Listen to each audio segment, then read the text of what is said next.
So hello guys, welcome to Sagar academy. आज हम लोग करने वाले हमारा नया topic that is combination of resistances को एक कॉम्बिनेशन में लगाया था। और ये दो तरह के होते हैं, एक होता है आपका सीरीज, एक होता है आपका पैरेलल। मैंने दोनों पॉइंट्स यहाँ पर लिखे हैं। पहले हम एक साथ दोनों को समझ लेते हैं, थोड़ा थोड़ा हिंट ले लेते हैं कि क्या होता है, फिर हम लोग एक एक का अच्छे से फॉर्मूला डिराइव करके देखेंगे कि कैसे आता है। चलिए देखते हैं क्या लिखा है। Combination of resistance, the resistance can be combined in two ways, in series, in parallel. Resistance को हम दो तरीके से लगा सकते हैं, मैंने आपको भी बताया, एक सीरीज में और एक पैरेलल में। To increase the total resistance, ये बात ध्यान में रखिएगा, to increase the total resistance the individual resistances are connected in series. मतलब जब हमें रेजिस्टेंस को इंक्रीज करना होता है तो जो हमारे अलग अलग रेजिस्टेंस है, इंडिविजुअल रेजिस्टेंस का मतलब अलग अलग रेजिस्टेंस है, उन्हें हम सीरीज कनेक्शन में लगाते हैं, तब हमारा जो रेजिस्टेंस है वो इंक्रीज आता है क्योंकि सारा एक साथ समअप हो जाता है। और टू डिक्रीज द रेजिस्टेंसेस, जो इंडिविजुअल रेजिस्टेंसेस है उन्हें हम पैरेलल कनेक्शन में लगाते हैं, ठीक है, क्योंकि वो 1/r करके आता है, वो मैं अभी आपको आगे समझाता हूँ। अब देखते हैं क्या होता है सीरीज और क्या होता है पैरेलल, कैसे बनते हैं। तो पहला लिखा हुआ है व्हेन टू और more resistances are connected end to end, ठीक है, end to end consecutively they are said to be in series. मतलब यहाँ पे मैंने बनाया हुआ है, जब दो रेजिस्टेंसेस को हम एंड टू एंड जोड़ते हैं, मतलब एंड टू एंड का क्या मतलब, जहाँ पे एक खत्म हो रहा है वहीं से दूसरा हमने जोड़ दिया है, ठीक है, इसी को कहते हैं एंड टू एंड। और ये कुछ ऐसा होता है, ये आपका रेजिस्टेंस R1 है, individual resistance R1, individual resistance R2, दोनों को एक साथ जोड़ा, ऐसे एंड टू एंड, इसे कहते हैं सीरीज कनेक्शन, ठीक है। चलिए नेक्स्ट देखते हैं क्या कह रहे हैं। व्हेन टू और more resistances are connected between the same two point they are said to be connected in parallel. अब मैंने कुछ नहीं किया, मान लीजिए मेरे पास ये दो रेजिस्टेंस थे इंडिविजुअल, ठीक है, एक ऐसा वाला और ये एक ऐसा वाला। अब ये दोनों इंडिविजुअल थे, ठीक है, ये वाला आपका R1 था, ये वाला आपका R2 था। कुछ खास नहीं किया मैंने, बस इस वाले वायर को थोड़ा सा एक्सटेंड कर दिया इधर से, और ये वाला जो पार्ट है इसे थोड़ा सा नीचे की तरफ ऐसे एक्सटेंड कर दिया है, ऐसे ऊपर की तरफ, और बस ये दोनों ले आकर के मैंने यहाँ पर जोड़ दिया। तो ये आपका कंबाइन क्या बन जाएगा, ऐसा कुछ, ठीक है, ये आपका ऐसा सब कुछ बन जाएगा। यही फिगर मैंने यहाँ पे बनाया हुआ है, ये आपका R2 है, ये आपका R1 है, उसे कोई फर्क नहीं पड़ता, ये R1 हो सकता है, ये R2 हो सकता है। कहने का ये मतलब है कि इन दो पॉइंट्स को ध्यान रखिए, ये दोनों सेम पॉइंट से जुड़े हुए हैं, और ऐसे कनेक्शन को, इस तरह के कनेक्शन को हम कहते हैं पैरेलल कनेक्शन। अब हम लोग देखने वाले हैं, एक एक को स्पेसिफिक पढ़ेंगे आराम से, तब तक आप एक बार इसका स्क्रीनशॉट लीजिए।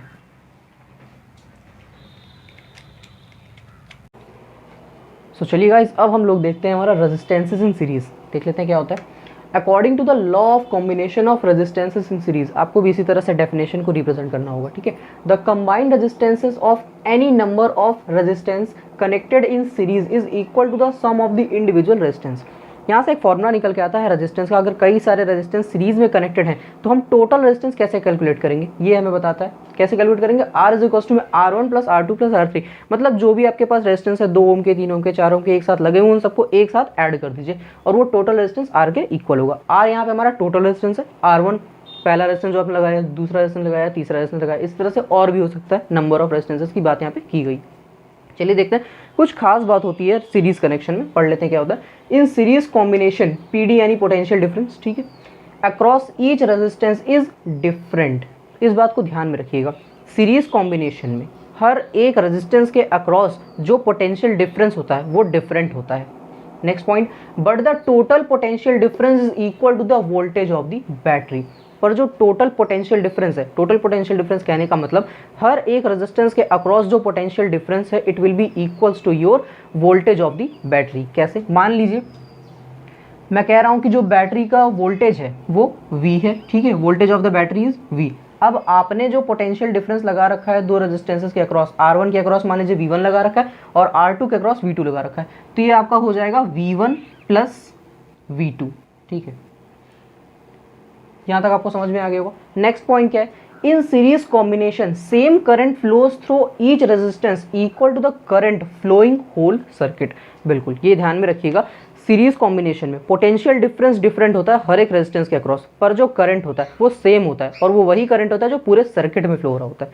अब यहाँ से ये फॉर्मूला आया कहाँ से, ये एग्जाम में पूछ लेता है आपको, ठीक है, तो मैं एक फिगर के थ्रू आपको समझाऊंगा और लैंग्वेज में अभी आपको बता देता हूँ। ये मैंने एक यहाँ पे सर्किट ड्रॉ किया हुआ जिसमें दो रेजिस्टेंस लगे हुए हैं, ये एक बैटरी है V वोल्ट की, यहाँ से करंट फ्लो होना स्टार्ट होगा। इस वाले रेजिस्टेंस के अक्रॉस जो आपका पोटेंशियल डिफरेंस है, R1 के अक्रॉस जो पोटेंशियल डिफरेंस है वो है V1 एंड R2 के अक्रॉस जो potential difference it is your V2। पर जो टोटल करंट है वो क्या है आपका I, क्योंकि करंट सेम रहता है सीरीज कॉम्बिनेशन में, और total potential difference will be equal to your voltage of the battery V। अब इसे इंग्लिश में ट्रांसलेट कर लेते हैं जरा। तो कैसे लिखना आप स्टार्ट करेंगे, आप कहेंगे the figure shows the two resistance R1 and R2 are connected in series and the battery of V volt has been applied to across this circuit. उसके बाद आप क्या कहेंगे, suppose the potential difference across the resistance R1 is V1 and the potential difference across the resistance R2 is V2। इतनी बात आपको समझ में आ गई। उसके बाद हम लोग क्या करेंगे, अब हम यहाँ से देखने वाले हैं एक फॉर्मूला, ठीक है, यहीं से हम निकालेंगे।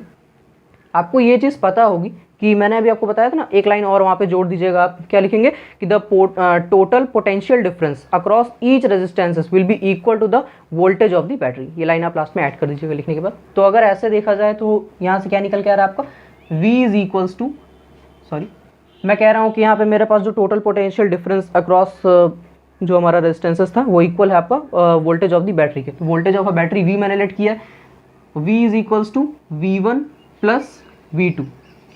यहाँ पे V1 के बाद V1 plus V2 plus V3 कुछ भी हो सकता है, ये डिपेंड करता है कि आपने कितने रेजिस्टेंस लगा रखे हैं। यहाँ पे 2 लगा है तो मैं 2 लेकर के चलता हूँ, ठीक है। चलिए देखते हैं। अब आपको याद होगा ओम्स लॉ, अगर मैंने वोल्टेज V दे रखा है किसी सर्किट में, V वोल्ट जितनी बैटरी लगा रखी है, मुझे याद है ओम्स लॉ जो कि क्या कहता है, V is equals to I R. अच्छा, इससे मैं कह देता हूँ इक्वेशन 1, ठीक है। V is equals to I R, आप लिखेंगे by Ohm's law we know V is equals to I R, let this be equation 2। अच्छा, अगर मुझे V के अक्रॉस पता है कि V के अक्रॉस फॉर्मूला ये हो रहा है आई आर, तो मैं V1 और V2 के अक्रॉस भी निकाल सकता हूँ। अच्छा, करंट सेम रहेगा, करंट को कोई ये नहीं लिखेगा I1 और I2 ना, सीरीज कनेक्शन में करंट सेम होगा।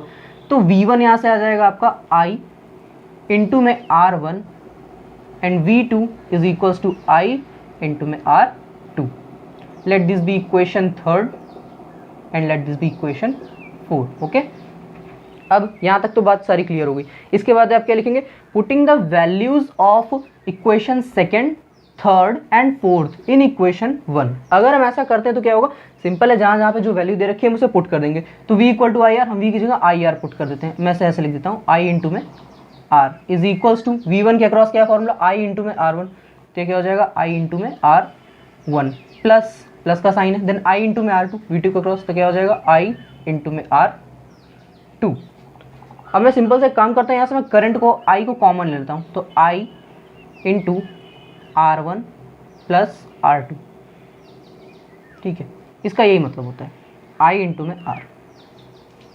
ये हो गया, I से I कट जाएगा and R is equals to यहाँ से आ जाएगा आपका R1 plus R2। This is your required formula to calculate the resistance across two resistance. हाँ, इसे ऐसे भी कहते हैं कि the resultant of two resistances. Resultant मतलब क्या, टोटल कितना होता है, ये कहने का मतलब है। तो ये मैंने 2 रेजिस्टेंस के अक्रॉस निकाल लिया। इसी तरह से आप सिमिलरली निकाल सकते हैं अक्रॉस R3, R4, R5। उतना तक हमें जाने की जरूरत नहीं है, ना कभी पूछता है। आप जनरली याद रखिएगा कि हम कैसे निकालते हैं, R इज इक्वल्स टू में R1 प्लस R2, आगे जितना दे रखा है R3, R4, R4, ठीक है। चलिए देखते हैं। हाँ, इसे ऐसे भी लिख देते हैं, R इज इक्वल्स टू में R1 plus R2 dot dot dot dot dot RN। अच्छा, इस N का क्या मतलब हुआ, इस N का मतलब देखिए हमें पता तो है नहीं कितने रेजिस्टेंस लगे होंगे। ये हमने एक फॉर्मूला बता दिया कि N नंबर ऑफ तक जा सकता है। N नंबर मतलब जितने रेजिस्टेंस लगे हम सबको एक साथ ऐड कर लेंगे तो हमें टोटल रेजिस्टेंस मिल जाएगा। एक बार आप उसका स्क्रीनशॉट लीजिए, फिर हम लोग नेक्स्ट वाला देखते हैं। तो चलिए गाइस, अब हम लोग देखने वाले हैं हमारा रेजिस्टेंसेस इन पैरेलल। सीरीज वाला हम लोगों ने देख लिया। अच्छा, जो पैरेलल वाला ना, ये सीरीज वाले की थोड़ा सा ऑपोजिट चलता है। जैसे सीरीज वाले हम लोगों ने क्या पढ़ा, करंट सेम होता है, यहाँ पे करंट डिफरेंट होता है, वहाँ पे पोटेंशियल डिफरेंस डिफरेंट होता है, यहाँ पे पोटेंशियल डिफरेंस सेम होता है। चलिए अब हम लोग पढ़ने वाले हैं रेजिस्टेंस इन पैरेलल, देखते हैं क्या होता है।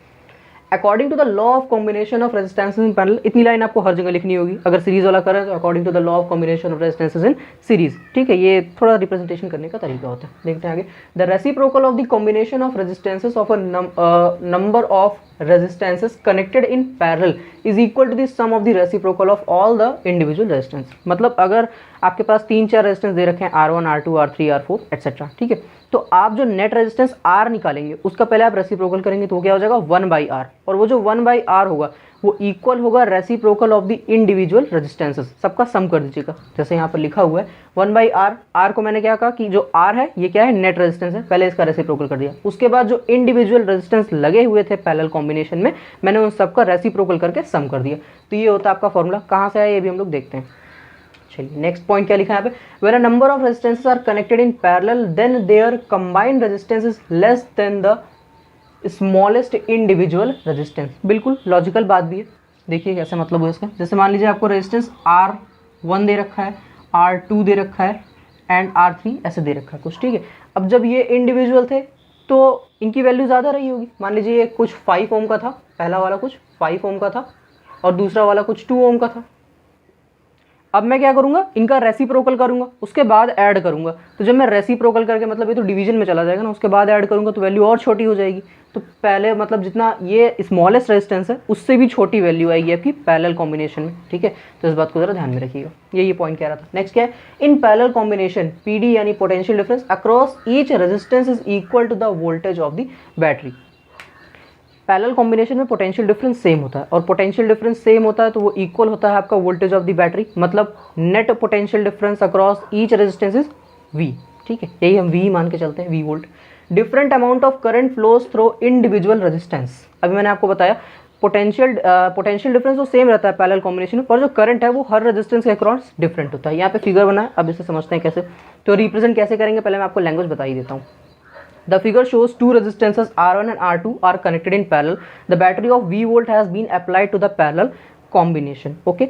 The potential difference across each resistance is same, that is your V volts. Next, the current flows through the resistance R1 is I1 and the current flows through the resistance R2 is I2. इतनी बात आपको समझ में आ गई। चलिए अब आगे देखते हैं हमें करना क्या है। अगर ये स्टेटमेंट हमें ऐसा कह रही है, पीछे वाले में क्या था कि पीछे वाले में पोटेंशियल डिफरेंस था, तो हमने V is equal to V1 plus V2 कर लिया था। यहाँ पे हम क्या कर रहे थे, I इज इक्वल टू में I1 प्लस I2, है ना। क्योंकि क्या है यहाँ पे नेट, अगर हमें नेट करंट निकालना हुआ तो जितना करंट हम सबको एक साथ ऐड करेंगे। चलिए हम यहाँ पे देखते हैं जरा।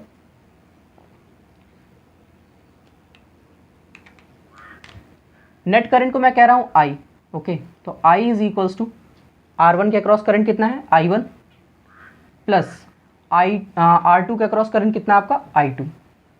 Late this be your equation first. इतनी बात आपको समझ में आ गई। अब आप नेक्स्ट लाइन जो लिखेंगे, by Ohm's law we know V is equals to I R, ठीक है, यही था आपका।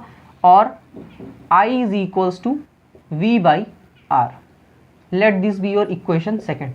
इस वाली चीज़ को अगर मुझे पता है कि I के अक्रॉस ये फॉर्मूला बन रहा है, तो I1 और I2 का भी मैं फॉर्मूला बना सकता हूँ, बिल्कुल। देयरफॉर आप लिखेंगे, therefore I1 is equals to V को नहीं टच करेंगे, V को V1 V2 नहीं लिखेंगे क्योंकि ये पैरेलल कॉम्बिनेशन है, अपॉन R1। एंड इसी तरह से आपका जो I2 हो जाएगा, V हो जाएगा V by R2। Let this be your equation number third and this be your equation number four. Now अब आप वही एक स्टेटमेंट देंगे, putting the values of second, third and fourth equation in equation first, okay. तो क्या आ जाएगा आपका, मैं डायरेक्ट पुट करता हूँ यहाँ पे। ये हो जाएगा आपका I में अगर मैं ये वाली वैल्यू पुट करूँगा तो V बाई R, ठीक है। इसे मैं ऐसे भी लिख सकता हूँ, V इंटू में 1 बाई R। बताता हूँ अभी आपको। चलिए नेक्स्ट क्या है आपका, V बाई R1, तो ये हो जाएगा आपका V by R1 plus V by R2, ठीक है। इतनी बात आपको समझ में आ गई होगी। अब मैं क्या करता हूँ, दोनों तरफ से ज़रा V को कॉमन लेता हूँ। मैं बस खाली इसे ऐसे खोल कर लिख दे रहा हूँ, मतलब एक ही होता है इसका। V ब्रैकेट में 1 by R1 plus 1 by R2, okay. अब ये वाले V से ये वाले V कैंसिल, तो अब यहाँ पे फॉर्मूला क्या बनेगा, मैं यहाँ पे लिख सकता हूँ 1 by R is equals to your 1 by R1 plus 1 by R2। This is your required formula to calculate the resistance in parallel combination. हाँ, अब ये भी ऐसा ही हो सकता है, dot dot dot 1 by RN, क्योंकि हमें पता नहीं है कि कितने रेजिस्टेंस लगे होंगे, तो हमने n लगा दिया कि मतलब जितने भी लगे हो सबको एक साथ ऐड कर देंगे और इनका रेसिप्रोकल। तो यहाँ से तो आपको एक और स्टेटमेंट समझ में आ गई कि स्टार्टिंग वाली, कि सीरीज में रेजिस्टेंस इंक्रीज होता है क्योंकि हम डायरेक्ट रेजिस्टेंस को ऐड करते चले जाते हैं, 2 3 5 6 सबको एक साथ ऐड कर देंगे। पर यहाँ पे क्या हो रहा है, हम उनका रेसिप्रोकल करें, और रेसिप्रोकल करने की वजह से जो रेजिस्टेंस की नेट रेजिस्टेंस की वैल्यू होगी वो अपने आप डिक्रीज हो जाएगी। अच्छा, जो हमारा वैल्यू मान लीजिए R इज इक्वल्स टू में कुछ आपका इन सबको ऐड करने के बाद 1 by R is equals to 1 by 5 ऐसा आ गया, तो उसके बाद जो है ना आप इसे ऐसे लिखेंगे R is equals to 5 ohm. ऐसे कई जगह लिख देते हैं वैसे, ठीक है। जनरली आप इस तरीके को याद रखिएगा कि R is equals to 1 by 5 ohm, ऐसे ही रिप्रेजेंट करेंगे। आप एक बार इसका स्क्रीनशॉट ले लीजिए, फिर मैं आपको आगे बताता हूँ। सो आई होप गाइस आप लोगों ने स्क्रीनशॉट ले लिया होगा। यहाँ तक हम लोगों ने देख लिया है हमारा combination of resistance in series and parallel. अब नेक्स्ट वीडियो में हम लोग करने वाले हैं हमारा पावर वाला टॉपिक है ना, वो इलेक्ट्रिक पावर है, उसके बाद कॉमर्शियल यूनिट ऑफ पावर है, ये सब हम लोग नेक्स्ट वीडियो में देखने वाले हैं। तो तब तक के लिए do like share and subscribe our channel. Thank you.